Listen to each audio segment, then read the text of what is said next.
So am I doing videos about energy updates or just what's going on internally for a lot of us, and also what's coming up externally?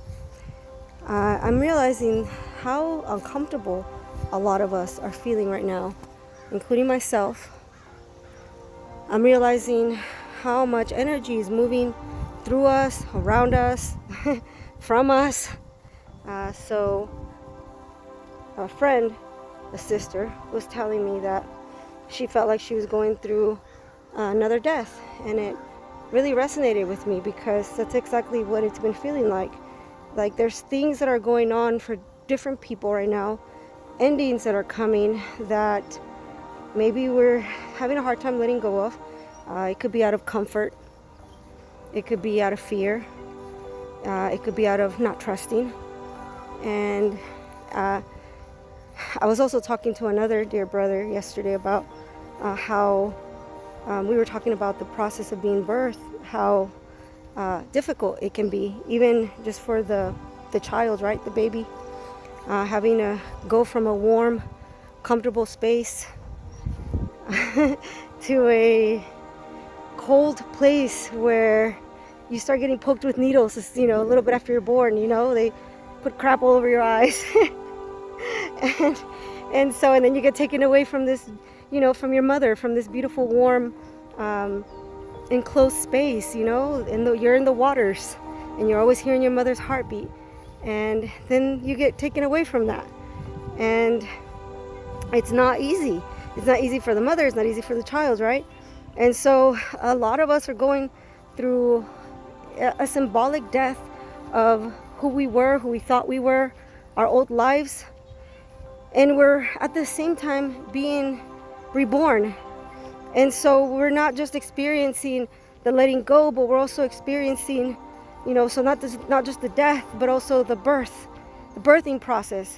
And so I'm sure there's some time in between normally, but we're experiencing it all right now. And, it comes in waves. So we'll get, I didn't mean to start a little guy. We'll get waves of this stuff, where we'll feel really good. For my in my experience, I should say, I've had moments where, like this morning, I felt like I just couldn't even get out of bed. I just wanted to relax. I just wanted to rest, and my energy was back and forth a little bit, and then feeling like a lot of peace, feeling okay, kind of returning to my state, I would say my state of balance and harmony, but still being aware of the background noise, if you want to call it, that a lot of us have. And it's really interesting because I've noticed that when you do psychedelics, you realize that that's just noise. And you realize that, you don't have to do psychedelics to realize this, by the way, but I'm just saying, it's, for me, I've noticed that it's very pronounced. And so it's coming back to yourself. It's being able to sit with yourself. It's being able to sit and be with the pain that arises during the process of birth, death, and rebirth that we're all going through. And it's appreciating, accepting, embracing our old self, our old lives, but also realizing that for a lot of us, that old life is ending in many ways. And it's, for many of us, it might just be internally. We're letting go of things that we maybe thought we weren't able to.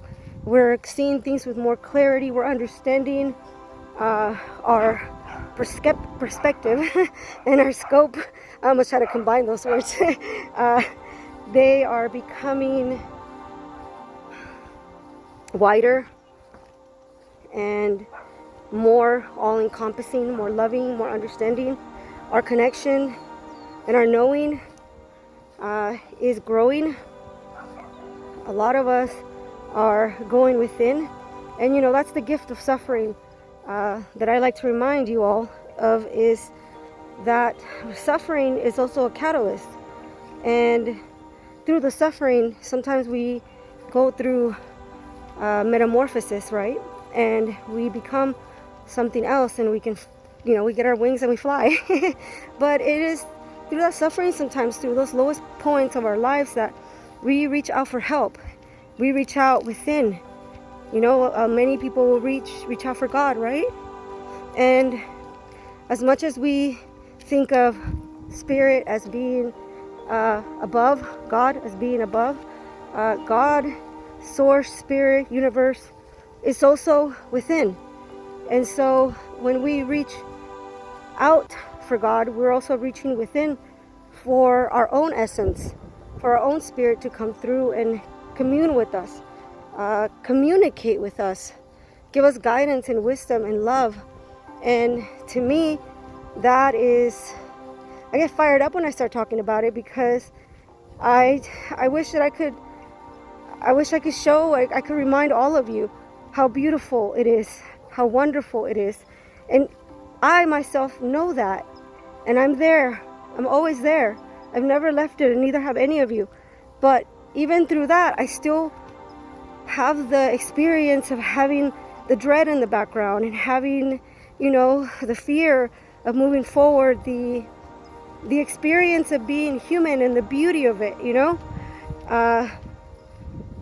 we leave, we have the idea that we leave our source to become human.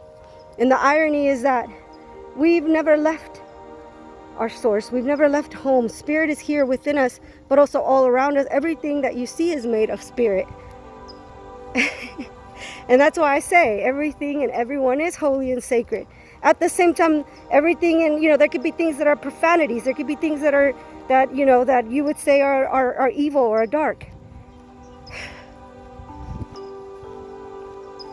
And it's a beautiful dance that we exist in, that we're a part of.